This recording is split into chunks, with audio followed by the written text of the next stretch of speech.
Hi friends, Vijay வெண்பா சீரியலோட latest promo பற்றி இந்த வீடியோவில் நாம் பார்க்கலாம். விஜய் மாதிரி செமையாக பண்ணுறதுக்கு ஆளே இல்லைன்னு சொல்லணும். நம்ம ஹீரோயினுக்கு ஒரு பிரச்சனைனா தாம் தூமுன்னுவார், கழுண்டுப்பார், அந்த இடத்துல நம்பிக்கை வைக்க மாட்டார். அதே அவங்க மேலே எந்த தப்பும் இல்லைன்னா என் ஒய்ஃபு அப்படின்னு சொல்லிட்டு அந்தளவுக்கு இறங்கி போகிறாரு. ஸோ இவரோட கேரக்டரே புரிஞ்சிக்க முடியல அப்படின்னு நீங்களும் ஃபீல் பண்ணியிருந்தா நம்ம வீடியோக்கு ஒரு லைக் பண்ணிக்கோங்க. ஸோ நம்ம ஹீரோயின் நினச்ச மாதிரியே கடவுள் நம்ம ஹீரோயினை கட்டாயம் காப்பாற்றிடுவாங்க.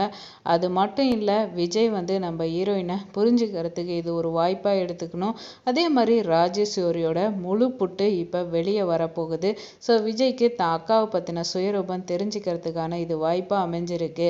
ஸோ அந்த மூமெண்ட்டில் அவங்க அக்கா கிட்ட விஜய் எப்படி ரியாக்ட் பண்ணுவார் அப்படின்ற ஆவல் நமக்கு அதிகமாக தான் இருக்குது. ஸோ இந்த நிலையில் நம்ம ஹீரோயினை போலீஸ்லாம் சும்மாவா விட்டு வெளுன்னு வெளுப்பாங்க. தப்பே பண்ணலினாலும் அடிக்கிற அடியில் தப்பை ஒத்துக்கிற நிலை கொண்டு வந்துடுவாங்க. ஸோ அவங்கள சொல்லி தப்பு இல்லை, கிடைச்ச ஆதாரம் வச்சு இப்போ எந்த திருடனும் உண்மையை ஒத்துருக்கான் அடித்தாதான் வரணுன்றதுனால போலீஸ் அப்படி பண்ணுறாங்க. ஸோ அந்த வகையில் ஹீரோயின் மீடியாக்கிட்ட நீங்கள் நிறுத்தினால் நான் உண்மையை தான் சொல்லுவேன் அப்படின்னு சொல்லி ரொம்ப ஸ்ட்ராங்காக இருக்காங்க.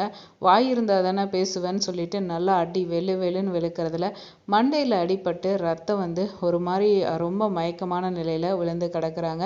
ஸோ தான் பொண்ணுக்கு என்ன ஆச்சு அப்படின்ற பதட்டத்தோடு என்னங்க சார் இது, என் பொண்ணை இப்படி அடித்து சித்திரவதை பண்ணுறீங்க, சோறு தண்ணி கொடுக்காம, அவள் அப்படி என்ன தப்பு பண்ணா, உண்மையான குற்றவாளியை விட்டுட்டு இப்படி அப்பாவியை போட்டு பண்ணிட்டு இருக்கீங்களே, உண்மையான குற்றவாளியை பிடிக்க துப்பு இல்லை அப்படி இப்படின்னு நம்ம பயங்கரமாக அன்னபூர்ணி கோவப்படுறாங்க. ஸோ போலீஸ் இன்வெஸ்டிகேஷனில் கரெக்டாக மாறின்றவன் சிக்கிக்கிட்டான். ஸோ சார் இவன் தான் சார் இந்த வேலையை பார்த்துருக்கான் அப்படின்ட்டு அதுக்கப்புறம் என்ன பண்ணுறாங்கன்னா வீடியோ ஆதாரத்தையும் பார்க்குறாங்க. எப்படி வீடியோ ஆதாரம் கிடச்சிச்சின்னு தெரியல, சிசிடிவி கேமராவே அங்கே கிடையாதுன்னு சொன்னாங்க. ஆனால் எப்படி இவ்வளோ க்ளோஸ்அப்பான ஷாட் கிடச்சிச்சின்னு தெரியல. ஸோ போலீஸுக்கு கரெக்டான ப்ரூஃப் கிடச்சிருச்சு. ஸோ நம்ம ஹீரோயின் மேலே தப்பு இல்லைன்னு இதை விஜய்க்கு ஃபோன் பண்ணி, சார் உங்கள் ஒய்ஃப் மேலே தப்பு இல்லை, இது ஒருத்தன் பண்ண மிஸ்டேக்கு, அவன் தான் உங்கள் ஒய்ஃப் பேக்கில் வச்சுருக்கான், நீங்கள் உடனே ஸ்டேஷனுக்கு வாங்கன்றாங்க. விஜய் மூஞ்சில் சந்தோஷம் தெரியுது.